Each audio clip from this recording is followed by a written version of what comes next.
The world of the Cthulhu mythos can be bleak. Reality is beyond human understanding. We're all doomed anyway, and almost any monster you meet will kill you, if it doesn't drive you insane first. Amidst all that, the question arises for us as scenario writers, where's the fun? Greetings, Miskatonic Repository. My name is Heinrich Moore, and today I want to know, in your scenario, whether it's already published or just a gleam in a deep one's eye, where's the fun? Let me explain.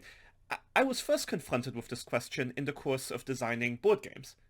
We want to know what parts of the board game we are designing are fun, and then how can we give players more of that fun stuff?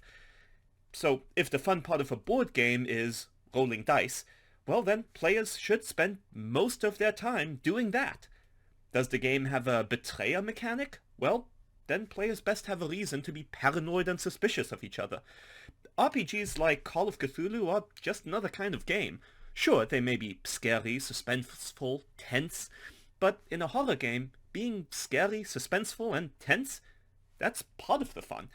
So we should ask ourselves as writers, what makes our scenarios fun? What makes them memorable? Now, this could be something big, like exploring humanity's pursuit of power. Or maybe you just love handouts. Maybe because of how authentic they look, or because they contain puzzles to be deciphered. Maybe it's a chase sequence. Maybe a fight. Maybe a wacky NPC. I'll use my scenarios as an example because I don't mind spoiling my own writing. In the scenario Unremembered, investigators know something bad happened, but all the clues that are supposed to be there aren't. So you're left with solving a mystery by virtue of what's not there rather than what is.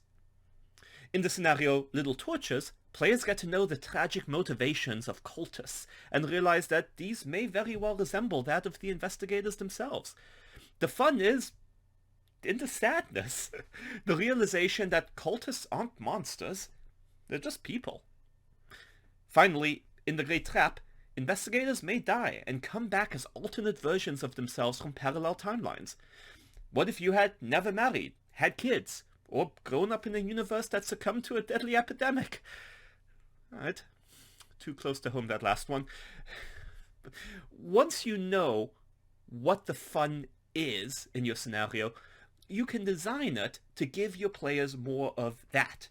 So if the climax is the best part of the scenario, make sure investigators get there, and make sure you foreshadow what will happen.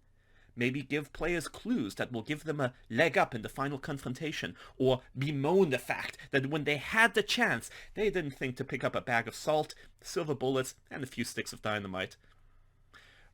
Are there handouts where the fun is?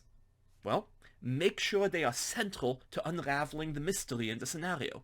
Give players reasons to study them and continually revisit them throughout the scenario. Is the fun in the role-playing? Well then, make your NPCs memorable and write in lots of tools for the keeper to play them, whether it's descriptions or mannerisms or accents. And remember, the amount of space or words you as the writer put into your scenario about something, that's a clue for the keeper to know, that's what I should focus on. That's where the fun is. So let's apply that logic to some of the scenarios I just talked about. In Unremembered, many of the NPCs do not remember the information they clearly should. In fact, they become violent when they get called out on it. Then, that gets pretty fun. In Little Torches, there's a whole lot of NPCs with super sad backgrounds that you need to talk to comprehend what's going on. By the end of it, you too might want to summon a Great Old One just to end it all. And in The Great Trap, well, let's just say it is really easy to die, or get eaten, or get stuck in time, and thereby trigger the mechanic of your character coming back into the game from a parallel timeline. I'll give one more example from a scenario that's not mine, but that I did run for the Miskatonic Playhouse. In The Dragon of Wantley, author S.R. Sellens creates the character of Long Tom Cobb, a poor, mentally broken man who's described as being unusually tall and gaunt, something like a Jack Skellington from A Nightmare Before Christmas.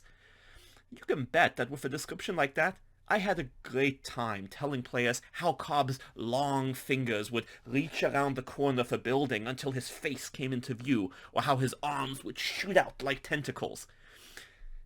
The author signaled to me that this was an NPC they cared about, and gave me the tools in the scenario to express the fun inherent in that character. And we had a blast. So, do you know where the fun in your scenario is? Well, share it in the comments. Bonus points if you tell us how you structured your scenario to highlight that fun and give players more of it. Thank you to Brendan on the MLCon Discord for reminding me of how much I love this topic. If you'd like to be part of the conversation, or looking for help brainstorming, playtesting, editing, or anything else, consider joining us on the MLCon Discord. We hope to see you there. Until then, stay tuned for more.